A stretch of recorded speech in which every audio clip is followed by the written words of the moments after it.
So now let's talk about how to cultivate that sacred relationship, that sacred union within. The first thing is journaling. Journaling and having an inner dialogue within your inner feminine and your inner masculine.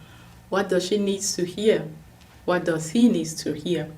So the feminine generally wants to be loved, to be appreciated for who she is, to be desired, to be cherished. And so talk to her in those terms. Tell her how much you love her. Tell her how beautiful she is. Tell her how you are devoted to her, how she is taken care of, how you will take care of her, right? And to the inner masculine, he wants to be respected, to be seen and loved for who he is. He wants to be appreciated in the action that he does. So give him the appreciation, show him that you see what he's doing, that you trust him, right? Instead of criticizing him. The next practical tip for cultivating that inner relationship is to have embodiment practices. For the feminine, she loves flow. So it will be about dancing, about moving her body, about connecting deeper to her senses. And for the masculine, since he loves structure and discipline, it will be about having more planning in your life, having more strategy, having more discipline, having goals and getting to achieve those goals, taking aligned action daily that align with those goals. And for both, we need some stillness and presence, because that is the essence of their magnetism. You can also create some rituals, like having your gratitude ritual, where you imagine them both meeting and thanking each other for their gifts. For example, the feminine can thank the masculine for his intelligence, for his savviness, for his analytic mind that can strategize and make plans. And the masculine can thank the feminine for her intuitive nature, for her creativity, for her beauty, her ability to express herself so beautifully and with grace.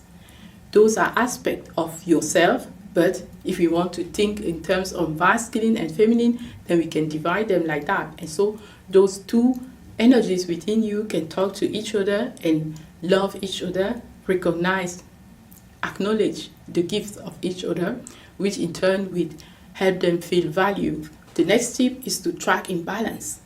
You need awareness to understand when one part is more dominating than the other one, and invite that other part back. For example, if you are working too hard and strategizing too much, then you can invite the feminine to come in with some creative ideas, with some innovative idea, or you can invite her to come and lead you to rest more, to heal more, to have restoration, to recharge yourself first before you come back to work, right?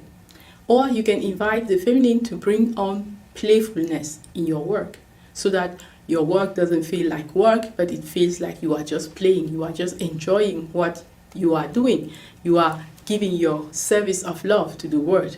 That is how the feminine sees her work. The next tip is to balance your energy centers. You can visualize them emanating light.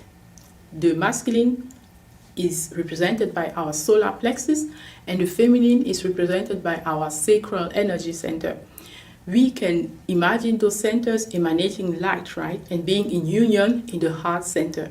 But actually, it is about balancing all the aspects of ourselves, meaning that we can use all the basic 7 energy centers or 7 chakras. We will have higher expression for each energy center and lower expression of those energy centers, just like we saw the higher aspect of our archetypes for the feminine archetypes and for the masculine archetypes. So it will be the same with our energy centers. And bringing them in balance really bring us a sense of wholeness. And it's not about being perfect. It's not about attaining one day something where we can say, okay, now I have understood everything, but it's about dancing with those energy constantly. You have a hierarchy where we start at the root and we go up to the crown. And life will make sure to call you in one aspect that needs your attention more. Is it the light aspect of that center, or is it the shadow aspect of that center that needs your attention more? The more you integrate it, the more you go to the next lesson to learn in life. And so it is in life. So you don't need to choose between power or softness. You don't need to choose between strategy or surrender, because you are all of it. Flow with it, dance with it. Let your intuition guide you when to be surrendered, when to be strategic, and just dance with it. When to be powerful and when to be softer. It's about the divine dance, the sacred dance between our energies, always.